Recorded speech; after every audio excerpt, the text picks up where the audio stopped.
한인사회 신문고 회초리를 시작하겠습니다. 오늘은 문재인 정부의 해외 동포 정책에 관해 한번 짚어보겠습니다.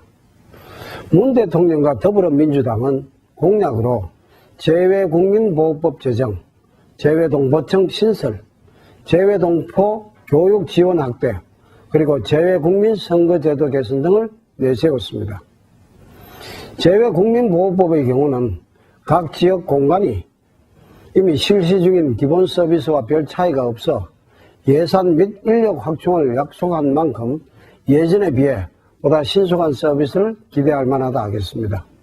재외동포 전담 신설 공약은 1997년 설립된 재외동포재단을 동포청으로 승격시키자는 논의가 시작된 이후 선거 때마다 나오는 단골 공약 메뉴가 된 대표적인 헛공약 중 하나입니다. 물론 이번 재외선거인 투표가 역대 최고인 75.3%의 투표율을 기록할 만큼 참여도가 높았던 데다가 여야 각 당이 모두 재외동포청 설립 법안 발의를 경쟁적으로 해왔던 만큼 이번에는 기대를 해볼 만하다 하겠습니다. 재외동포 전담기구 설치 요구는 현재 11개 부처로 업무가 흩어져 있는 것을 통합하는 제도적 개선에서 나온 것입니다. 재외국민과 한국 사이에 유기적인 협력을 이뤄낼 수 있다는 현실적인 이유에서도 재외동포 정책 전담기구는 시기적으로 늦은 감이 있습니다. 이에 대해 문 대통령은 재외동포들에 대한 지원을 통합적으로 수행할 수 있도록 재외동포 관련 기구를 확대 개편하겠다는 공약을 제시한 바가 있습니다. 그러나 문 대통령 역시 재외동포청 설치를 비롯한 다양한 방안을 검토하고 있다고만 언급하고 구체적인 방안을 제시하지 않았습니다. 다음, 한인 2세들이 족쇄가 되는 선천적 복수국적 제도의 개선은 미주 한인들이 중대한 관심사이며 반드시 실천되어야 합니다. 현행 국적법은 출생 당시 부모 중 한 명이 한국인이면 속인주의에 의해 선천적 복수국적자가 됩니다. 2016년부터는 부계주의에서 부모 양계주의로 확대 적용돼 혼혈인 2세까지 해당됩니다. 이 법은 미주 한인 2세들이 공직이나 국공 및 교사 등 신원조회가 필요한 모든 직종에 진출할 때 이중국적으로 인한 불이익을 받게 되고 만 18세가 되는 해 3월 31일까지 한국 국적을 이탈하지 않으면 38세가 될 때까지 한국 국적 이탈이 불가능한 악법입니다. 그러나 문 대통령은 선천적 복수국적 제도 개선에 소극적인 태도를 보이고 있습니다.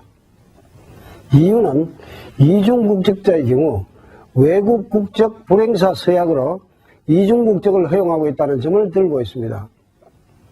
이에 대해 지난 대선 기간 중 한 언론과 인터뷰에서 문 대통령은 이중국적 허용 연령 확대 등 해외 동포사회의 요구사항을 잘 알고 있다며 제반 여론을 수렴하여 사회적 합의를 도출할 수 있는 방안을 지속 검토하겠다고 말하면서 이 문제의 심각성을 느끼지 못하는 것으로 나타났습니다. 그렇다면 우선 선천적 복수국적자의 국적이탈이 자유롭게 가능하도록 행정조치라도 취해서 이들이 불이익을 받지 않도록 해야 됩니다.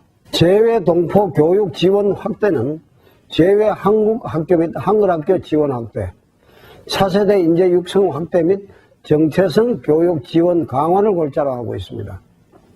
현재 글로벌 한민족 네트워크 확대를 위한 한인 차세대 발굴은 국가 경쟁력 강화를 위해 반드시 필요하다는 공감대가 형성되어 있어 관련 정책 또한 무난히 도입될 것으로 전망됩니다.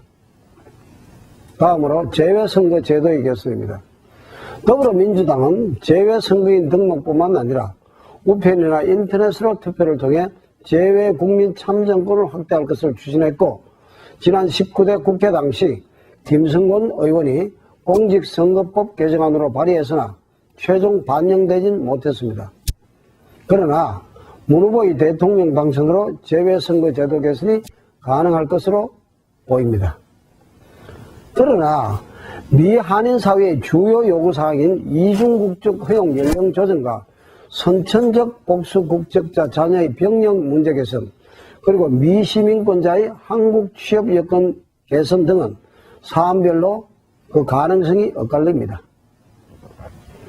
이중국적 허용 연령 조정, 현행은 65세입니다. 65세에서 55세로 조정하는 법안은 통과가 어렵지 않을 것으로 보입니다.